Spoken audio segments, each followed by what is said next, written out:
On July 21st, 2007, J.K. Rowling released the final book to the Harry Potter series, The Deathly Hallows. My mom surprised me with a hardcover that morning. I read it within the day. Even now, it's my favorite series, and it was the finale I'd hoped for. Except the epilogue. I always kept books on me in high school, and I could be relied on to loan out books to my friends so long as I knew I could trust them. But they knew that if anyone borrowed my copy of Deathly Hallows, the epilogue was ripped out. I just hated it that much, despite being so picky with my books. No bending pages, no dog ears, no smudges on the cover. But this was my one exception. I had to rip it out. To me, it wasn't that Harry named his children stupid shit, ignoring that he claims the two bravest people being Severus, the child abuser, and Dumbledore, who picked a child to die for his big savior moment, ignoring boiling Harry and Draco down to a simple fucking nod of acceptance, ignoring the time skip of anything interesting or important with finally getting Ron and Hermione together. It missed the entire point of her own story. Harry Potter, the boy who lived, learns nothing of his abuse and becomes a bad parent. I could certainly go on about how Rowling has spent the last decade shitting on her own series, either on Broadway or Twitter, but that's not quite the point I'm getting to. This set me up for the first time a series ending disappointed me. It came so close to cinching it, but the epilogue was just a small bad rock in the pond of a great book. And cut to 5 months ago.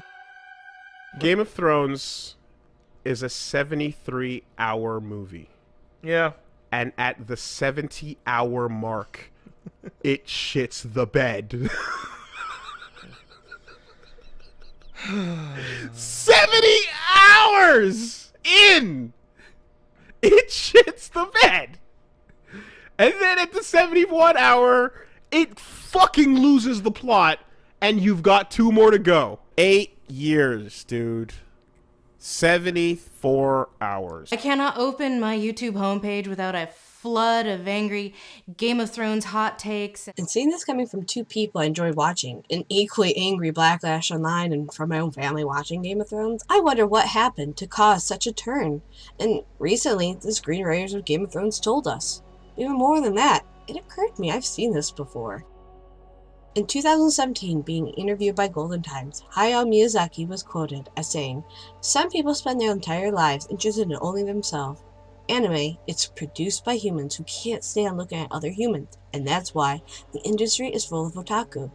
People misquote him, claiming Miyazaki said modern anime was a mistake, but what he was saying is very true. In the past decade, fans of the classics have now began releasing their own media out into the world, and time again, they've proven they've missed the point in the stories they supposedly were fans of. Made by veteran cartoonist Lauren Foss, My Little Pony: Friendship is Magic was released to wide success. It focused on telling Aesop tales and character-centric stories of pastel ponies, specifically about friendship. Because of that, it took several years, and for Lauren Foss to be replaced as head of the show before he started showing signs of losing focus. Hasbro began putting pressure on Foss when the series' popularity soared with adult audiences. That popularity would lead to the show taking shortcuts, where several of their villains had the exact same backstory in a weak attempt to make them sympathetic, and then forcing their new main character into the limelight when her reception was weak. Even worse than that, however, was that the show shifted its focus from modern tellings of old Aesops to now wanting epic fights and stories of redemption and having vast backstories of lore and connection.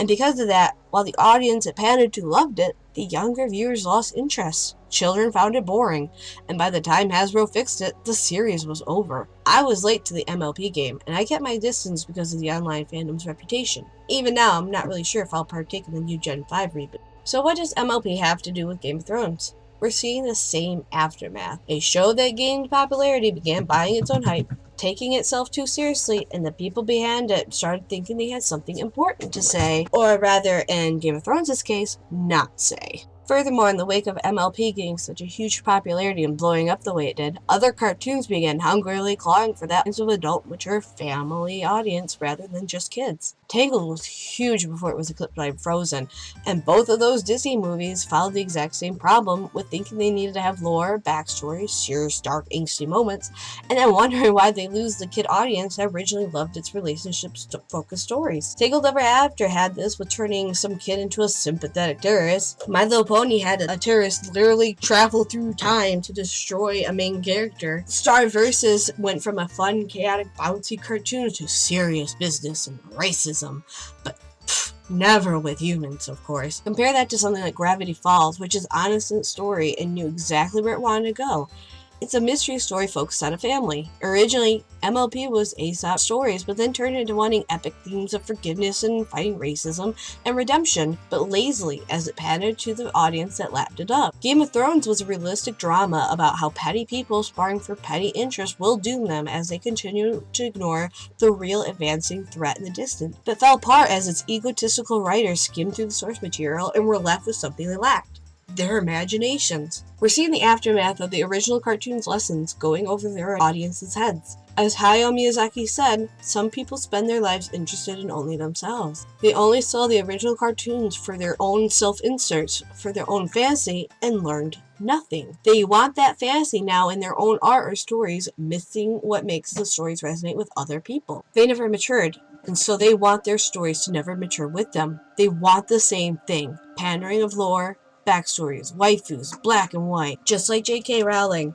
just like D&D, just like Lauren Faust and Hasbro, just like Harry Potter. They learned nothing. And how fucking boring is that?